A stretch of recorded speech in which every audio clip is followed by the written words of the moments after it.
Welcome to this preview of Season 2 of Rise. From Lausanne, Switzerland, I am still Professor Demian Hodari of EHL Lausanne. And from lovely summertime London, welcome back. My name is Anita and I'm delighted to be with still the Grouch as we welcome you to Season 2 of Rise. And I have to say, we have missed you. As Demian has said, this is a little preview as to what we have ahead for Season 2, because for the last month, while we've been on hiatus, we've been working hard to make sure that as we plan the next season of Rise, we do it in a way that is exactly what you are asking for. In the last 4 weeks, we've looked at how far we've come and where are we going as we go into the next normal. We all started this journey back in April, but the world was very different back then. It was just locking down. We came together to make sense of what's happening in our industry and what impact will it have on all of us. Now, as we're into September, we're looking at the next normal. The world is opening up again. Schools are opening. Universities are opening. Hotels, bars, and restaurants have been opening, all of them with new protocols. But we need to make sure that we're ready for the next normal and we're ready to get out. So Season 2 about Rise is all about you. As always, Demian, why don't you share a little bit more of what's in store this season? Yeah, so this season we've got a lot of new ideas that we want to explore with you, and we'll touch on those in a little bit.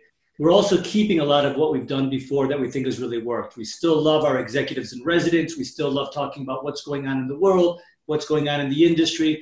But we also realize that our audience has been asking and needs probably more practical advice. How should they be looking at the industry and its evolution over the next few months, and what can they really be doing not only to prepare themselves for future positions and careers in it, but actually for right now? What do they need to be doing, not only as future employees, but as current consumers in the hospitality industry as well? And that's such an important part, because what's really important is that, again, our world has changed dramatically and it will continue to change. So as Demian is saying, we've been looking at what do we need to know going forward, but not losing what we've already built in the past. So Rise Season 2 is keeping the stuff that you loved. We had over 600 people answer a survey over the holiday and telling us what they really loved seeing in Season 1, what do they want in Season 2, but also what do we need to know in terms of what we need as new content. So we're going to take you through that today. Thankfully, it's all about keeping everyone together for you, with you, because of you. And Demian, I have to say, if this is a time to check in, I've missed you. It's been very unusual not seeing you every Monday. And I've just had no one to laugh at, or beg your pardon, to laugh with. Well said. No, I've missed the entire Rise team and I've missed the audience. What was great about Season 1, besides just getting to know your whole team better, was all the great reaction we had from the audience, the emails we would get, the text messages, in fact, sometimes, and just people telling us how much they appreciated the show and what we were doing. And I have to say, maybe it went a little bit to my head, but it really did feel good to know we were doing something of value to people. And so it's great to be back here with you for Season 2 and the chance to get to do this again. And a lot's going to change a little bit for us as well in terms of, because things have opened up, my university's opened up. I'll be teaching again this semester live at the school. There'll be some students at the school, some students at home, and they'll be rotating, calling it a high flex method. And this is completely new for the school and for myself and all of my colleagues. So a lot of energy is going into figuring out how to do that better. But I love the fact that we can continue to do Rise as well and reach a different audience. So I'm looking forward to that. Indeed. And as you say, it's great that we're able to reach a different audience in a different time. But what's also quite fun is that our Wizards of Oz have been incredibly busy over the last month doing a real refresh on Rise. People are going to see fantastic changes. The favorite segments they had have been refreshed and reimagined. And we have some exciting new stuff that's going to be really, as you say, important in terms of practically getting back out there again. The three main changes we're going to take you through, but let's show you first a little bit of a preview of what's ahead for Season 2.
Yeah, and I think what people can see from that little video, Anita, is that we're evolving, right? The industry is evolving. People are evolving for this new normal, and we couldn't just do Rise as it was because new things are needed by our audience. We also have different interests and different ideas, and so I think that's a little bit of the message I think we wanted to convey by us keeping some things, adapting some things, and introducing new things is that we've all got to evolve no matter what it is because the world's it's not the same as it was pre-COVID, and it's never going to be the same. And so trying to do things always the same it's just not going to work, neither for us nor anybody out there, nor for companies or the industry. Indeed. And that's a really important part. I think the fact that we've moved through this year, it's a huge achievement. We've gone through a year that no one would have ever believed if they even saw this in a fiction book. But we need to figure out what's ahead. And as you say, Demian, people are getting back out there again. You're getting back into the teaching. I'll be getting back into the traveling, just with a mask now. But we have to look at then, how do we adjust to make sure that we as Rise can still be there for our viewers wherever we are in the world? What are the big changes that have been made in season 2? Good question. So one of the main changes that I want to focus on is the topics and subjects that we're going to be looking at. We're going to be also looking at industries, new industries that we didn't look at last time, but we're going to also be revisiting some of the industry and sectors that we looked at in season 1. And I think the focus there is going to be, rather than on just what's happening and projections for the future, it's going to be more, what are specific things firms and industries are doing and need to be doing, and how have the changes that they've been making over the last few months been playing out? Have they been successful? What have we learned from that? And I think that will help our audience understand not only that no one's perfect and that firms and industries make mistakes, but that some things are actually working and will help them to understand how those are going to evolve more going forward. So I think that's one big change. Another big change is that while we'll be showing an episode every Monday, we're going to be alternating between two kinds of episodes. The regular episode of Rise that people have come to appreciate and hopefully love, and that we love, with, of course, some slight modifications. And then every other week, we're going to focus more on practical advice for the audience. We're going to have on experts focusing on different areas to help people make sense of their lives, not only on their personal side, but also on their professional side, and really try to give people practical advice. For example, how to be applying for jobs and selling yourself in this environment, how to look at traveling and the risks that you might be undertaking and the insurance that you might need to have in order to protect yourselves, how to be looking at different industry sectors and understanding how they're going to be evolving in order to provide you better advice about what to do with your career. So we've got these two kinds of episodes, which I'm excited about. And that's quite interesting that you say that, Demian. And why are we doing these two different episodes? Live one week, pre-recorded the next, live the next week, pre-recorded the next, because ultimately we have to fit into everyone's schedules. That's difficult as people start getting out there again, which is why the website's also been refreshed. We have all of the episodes there from season number 1, plus we'll add on season number 2's live programs and the recorded, live and the recorded. So anytime, anywhere, you can see what's happening with Rise. Rise is coming to you to keep you stronger and make sure you have all the information, all the inspiration, and all the support that you need as we go forward. That's really important, and that's quite exciting, because ultimately our industry in the next normal is changing. It'll change again in the next normal after that, once we have a vaccine. It'll change in the next normal after that, once the vaccine is rolled out, because our world is adjusting. And it's interesting, Demian, because if you think of our first episode, the theme there was uncertain. The only thing we can be certain of going into season 2 is that uncertainty is staying with us. And we will continue to make sure we can provide the information, the intelligence, and the inspiration our viewers need to be able to plan for the future ahead.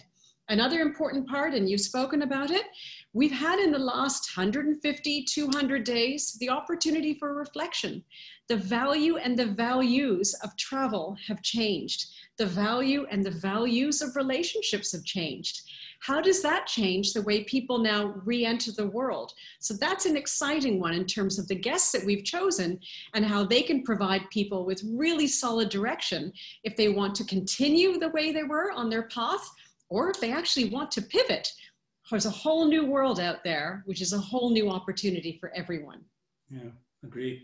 I think one of the things I wanted to stress a little bit was the fact that while the industries evolved, and I think also our perceptions and our understanding and our role in those industries are evolving. And I think that's something I want to focus on a lot. I'm looking forward to having these discussions with you and with our audience and our executives to try to make sense of really, what is this future going to be like? Because I personally still don't have a great understanding of what it will be. If someone asks me, well, what's it going to be like in 2 or 3 years? I don't think I have a great answer. I just have questions, and I think that's for a lot of people. So hopefully this is going to continue to be a place for us to explore ideas and not necessarily always provide answers, but to raise sensitive and maybe sometimes challenging topics and just talk them through.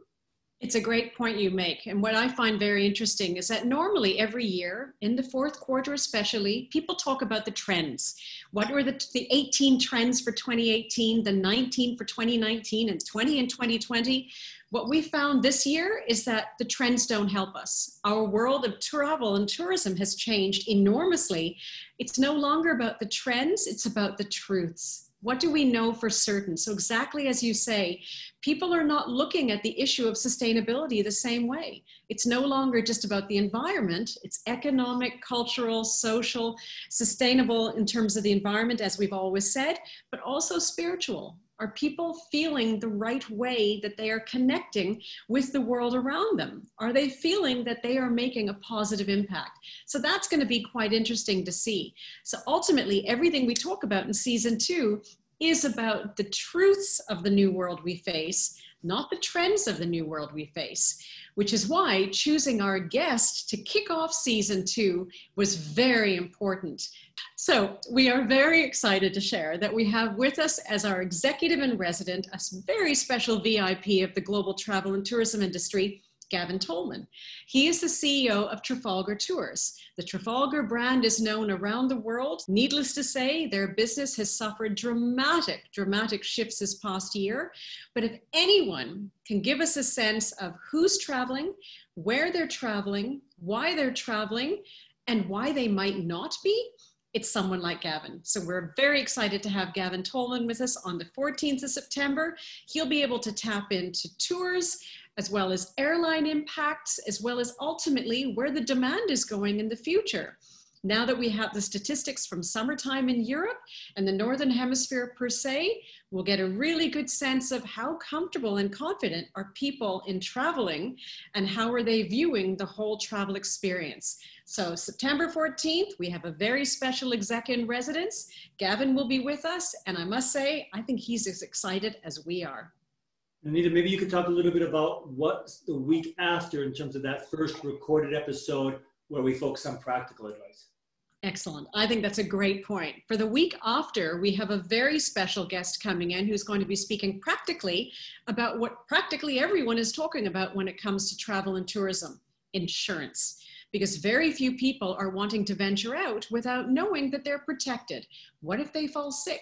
What if something happens? What if they're asked to quarantine? How do we cover that? And for people putting money into their travel, what if suddenly the airlines cancel or the hotels cancel? How do they protect not just the time, but the money they've invested? So we have with us a superb executive named Robin Ingle. He has a background in insurance. He's a global provider of insurance, created his own business, so he has the ability to pivot very rapidly. Let me say one thing about the insurance idea. I was at first hesitant about this because I can't think of anything more boring personally than insurance. But as we talked about it, I realized there's actually 2 extremely important things going on. One is, I think this is practical advice for people that are thinking about traveling. And I know that I have a lot of friends and they've lost tickets. They've got expensive safari trips that are being in risk because providers have gone bankrupt and they've got no protection against that. They've got airline issues. So I think it's very practical advice for people.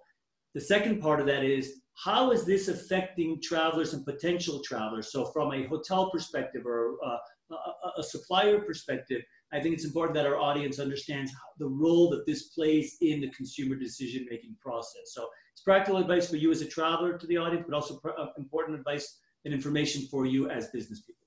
Indeed. And it's interesting that it takes a good crisis, as they say, to unlock an opportunity. Because for the insurance industry, suddenly the value they provide in peace of mind has shifted dramatically. How is the insurance industry responding to that, to become not a grudge purchase, but a purchase that gives people even more confidence to go back out in the world again?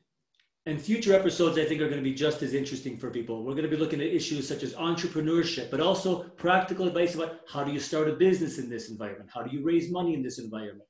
We're going to be looking at different sectors of the hotel industry, not just operationally and real estate like we did last semester, but also from a corporate perspective. How are the big chains looking at this? Are they taking advantage of the situation? Are we going to start to see more mergers and acquisitions like we were seeing before? What about all the new brands that were being launched? How are they doing? Are they going to continue to be rolling out brands like in the past? So we're going to be looking at some of the same industries we've looked at last semester, but last season, I say semester like a professor, last season, but from new perspectives. And personally, I'm looking forward to those quite a bit. And you mentioned something really, really important there, Demian, from the point of view of when you look at hotels, for instance, with all of that banqueting space, with all of that meeting space, how are the original guests that we had having to now relook their own businesses because the hardware is being significantly challenged, especially as, like with Rise, so many people have just accepted going online as an alternative way of meeting, of connecting, of having summits even up to 10, 15,000 people meeting behind the scenes. What do we do with all that real estate? So it's a very interesting world, and we've got some exceptional executives who will tell us what it's like on the front line of engineering a whole new business model. And on top of that, Demian, we get the opportunity to explore your shelf again, to see your creativity on how each week's theme is going to come to life in a older generation kind of way. So we are delighted. And I must say the Wizards of Oz and I are very excited to resume the challenge of seeing, can we get the Grouch to cry? Maybe in season 2, it'll happen. Maybe. I'm going to do my best to not cry, but to also hopefully make people laugh a little bit as well. We want to have fun like we always did last in season 1. And I don't think that's changed for either of us or our team. We do this really out of love and out of fun and the good times that we have doing it, and the reward that we receive from people's reactions to the show. I don't think anybody out there is really looking forward to me crying, so I don't see a great need for that to happen. But you can give it your best shot. There's one last point I wanted to make, which was we're going to have some alternative ways to be watching the show, not just on Zoom, but some alternative mediums and forums for you to be participating in. And we'll talk a little bit more about that later. So much to look forward to. September 14th is the big date. As always, we are incredibly grateful to everyone who stuck with us in season 1 and who's joining us in season 2. Special thanks to everyone who wrote to us during the hiatus to ask us, when are we coming back? How do we register? That's really touching for all of us. And so from my side, before I hand it over to Demian, you know the drill. Stay safe, stay strong, keep hopeful, and keep your hands clean. Over to you to close, sir. I guess just a big thank you to everybody who watched season 1, who's watching this preview episode, and who's going to join us on the 14th of September. Keep your emails coming to us. Let us know what you like about the new format, maybe what you don't like. Hopefully there's nothing that you don't like, but if there is, let us know. We're always happy to evolve the show, and we'll see you on the 14th. Thank you. Take care, everyone. See you soon.